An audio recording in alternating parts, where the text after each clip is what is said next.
Okey. Baik, kalau kita nak wujudkan satu situasi yang mudah untuk jalan kaki, memang kita nak berjalan kaki untuk sihat, tapi dengan cabaran yang berlaku, situasi yang ada ini, mungkin menyukarkan hasrat kita itu.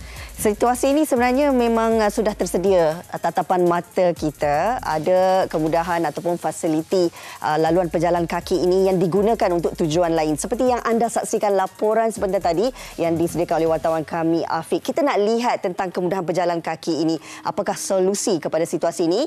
Jadi untuk itu, kita bersama dengan tetamu istimewa kita iaitu TS Dr. Rizati Hamidun, Pegawai Penyelidik Unit Kecerdasan Data dan Pendedahan Trafik DTE, Pusat Penyelidikan Kejuruteraan Keselamatan Jalan Raya dan Persekitaran, Institut Penyelidikan Keselamatan Jalan Raya Malaysia MIROS. Assalamualaikum, apa khabar? Terima kasih Dr. bersama kita pagi ini. Terima kasih Fatih dan Kak Rina. Baik, sebelum kita mulakan tadi dah beri gambaran yang jelas ya. Namun sebagai untuk membangkitkan keinginan penonton untuk mengetahui, mungkin doktor dapat kongsikanlah bagaimana dengan statistik. Mungkin itu lebih memujakan untuk orang tahu mungkin pelbagai kemalangan yang berlaku melibatkan jalan kaki ini. Okey. Kalau kita rujuk statistik yang telah dilakukan oleh PDRM, pejalan kaki ini merupakan golongan tertinggi maut. Okey, selepas kereta, selepas motor dan juga kereta.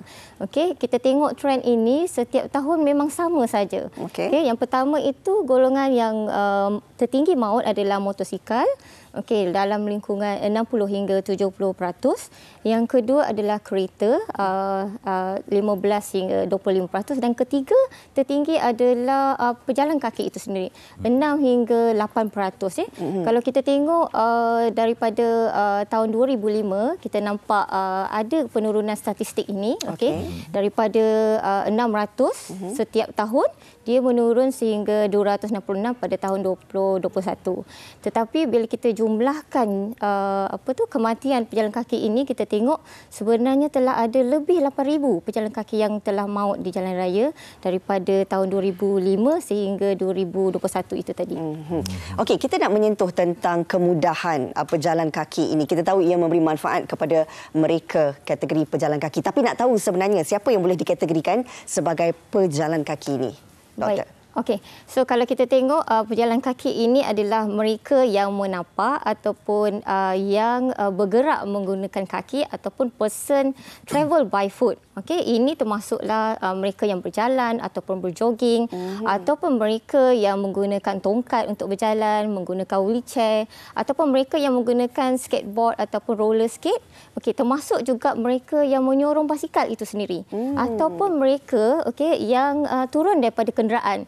Contohnya kalau mereka naik bas dan mereka turun di hentian bas, itu pun sudah dikira berjalan kaki.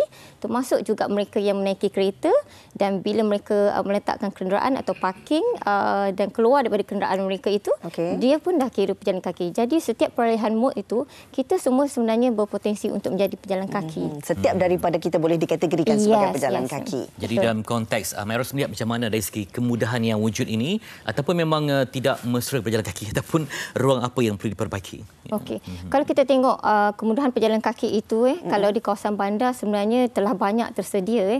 Namun ada juga faktor salah guna tadi seperti yang ditunjukkan dalam video tadi.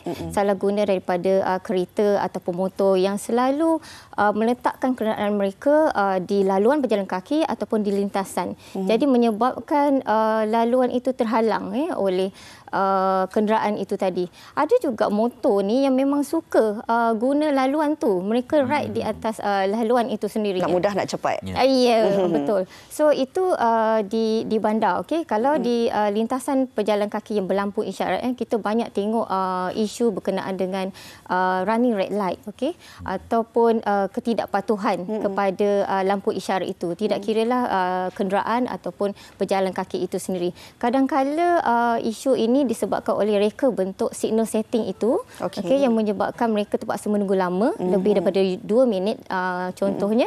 Jadi mereka memilih untuk tidak patuh pada lampu isyarat. Itu di persimpangan berlampu isyarat. Tapi kalau di sekolah kan, kebanyakan kemudahan pejalan kaki ini sebenarnya kesanannya terganggu disebabkan oleh faktor persekitaran. Kereta yang dibawa di hadapan sekolah selalunya laju. Keadaan sekitaran itu sesak, di mana sewaktu kanak-kanak ini keluar atau pulang daripada sekolah, kita tengok banyak kenderaan yang diparkir sekeliling jalan, dengan ibu bapa yang menunggu, jadi menyebabkan kanak-kanak yang hendak melintas ini tadi tidak dapat dilihat oleh kenderaan. Jadi di sinilah berlakunya risiko kemalangan itu. Kalau di luar bandar, kemudahan pejalan kaki itu sebenarnya masih banyak tiada di kebanyakan tempat. Kalau doktor sendiri lihat kan, ini juga mungkin boleh kita lihat sebagai salah satu daripada sikap ataupun mentaliti masyarakat kita sendiri. Ya, Ada betul. laluan berjalan kaki, bak kata doktor tadi, kerana terlalu menunggu lama di lampu isyarat tersebut, mereka mengambil jalan mudah untuk terus melintas jauh daripada laluan yang disediakan. Bagaimana melihatkan pada sikap pengguna ataupun pejalan kaki ini? Kalau kita tengok sikap pengguna tu dia terbagi dua lah. Satu, pejalan kaki itu sendiri. Kadang-kadang faktor hujan ataupun negara kita ini memang panas kan. Jadi bila kita perlu menunggu kita punya right of way untuk melintas itu, kita mungkin tidak sabar. So jadi dia akan melintas melulu saja. So kebanyakan daripada research yang kami lakukan itu, lelaki lebih cenderunglah untuk melakukan violation di lintasan berlampu isyarat itu tadi. Kalau kereta pula tadi, dia memang lebih suka running red light di situ. So itu meningkatkan risikolah pelanggaran antara pejalan kaki dengan kenderaan. Jadi faktor-faktor yang menambahkan lagi insiden ini macam mana yang menyumbang kepada kemalangan dan juga risiko kematian?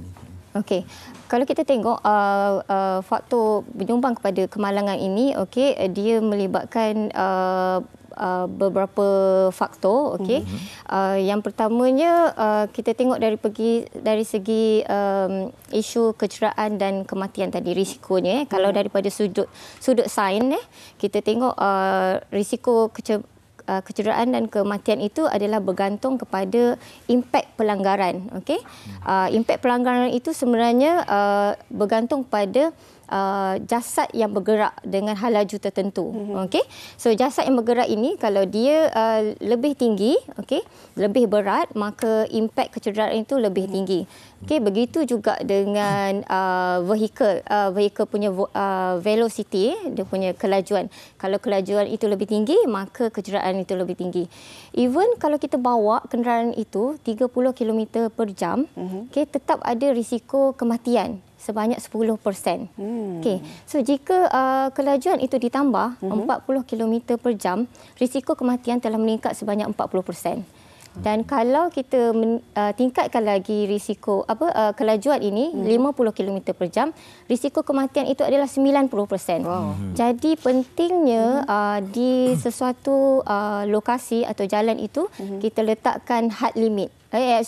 Limit kelajuan supaya kita dapat melindungi. Contohnya di kawasan sekolah, limit kelajuan itu adalah 30.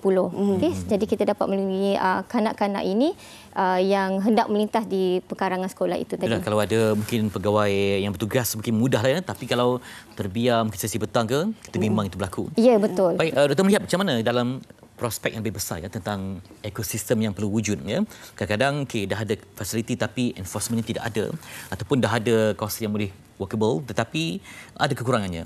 Dia memerlukan pada semua segi untuk kita perbaiki untuk mewujud ekosistem yang selamat dan praktikal. Ya, betul. Sebenarnya kalau dalam Keselamatan Jalan Raya ini kita memerlukan kerjasama dan sokongan semua pihak, daripada road authority sendiri, daripada pengguna itu sendiri, ibu bapa itu juga memainkan peranan. Dia perlu memberi pendedahan tentang keselamatan jalan raya itu kepada anak-anak mereka. Jangan berlari, jangan bermain di jalan raya, kerana risiko itu tinggi. Contohnya di sekolah tadi, perlunya ada bantuan daripada traffic warden. Sebabnya bila traffic warden ada, dia akan membantu kanak-kanak ini untuk melintas. Bila traffic warden ni tiada, kanak-kanak ini dengan sifat yang suka bermain, mereka memang suka melintas di mana saja dan pada bila masa saja. Jadi itu meningkatkan risiko pelanggaran.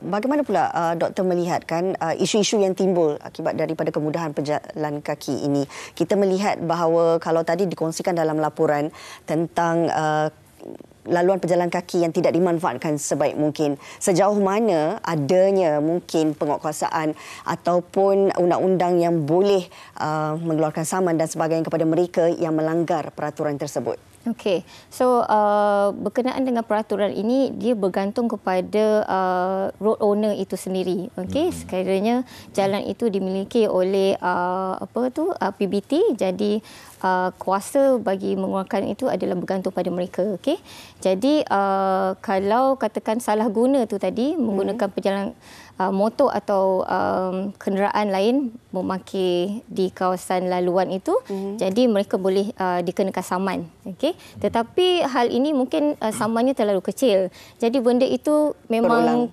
kerap berlaku. Okey, itu yang kita lihat sekarang ni.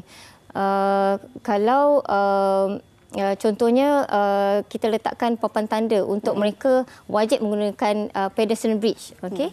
So dalam jarak 100 meter sekiranya mereka tidak menggunakan pedestrian bridge, mereka boleh disaman macam tu. Okey, baik. Jadi itulah dia memerlukan banyak kajian ataupun sebarang elemen akademik yang sedang dibuat oleh pihak MIRAS untuk memastikan ada peningkatan. Tadi disebutkan pengurangan dari segi jumlah kematian, ya?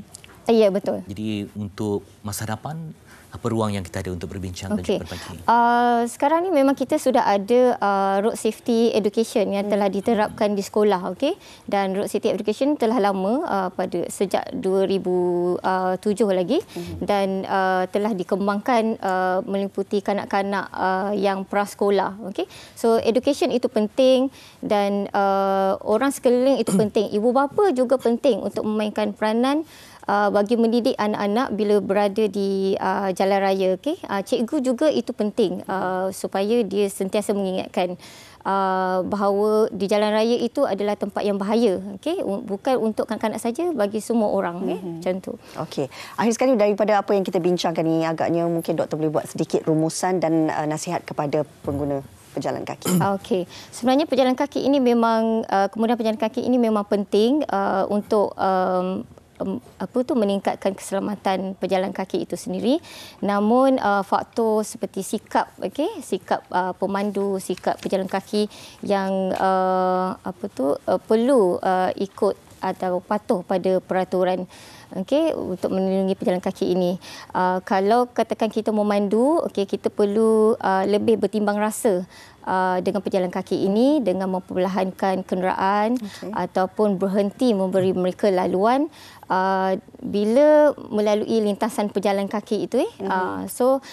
Kerana pejalan kaki ini adalah golongan yang mudah cedera dan juga mempunyai risiko kematian yang tinggi. Baik.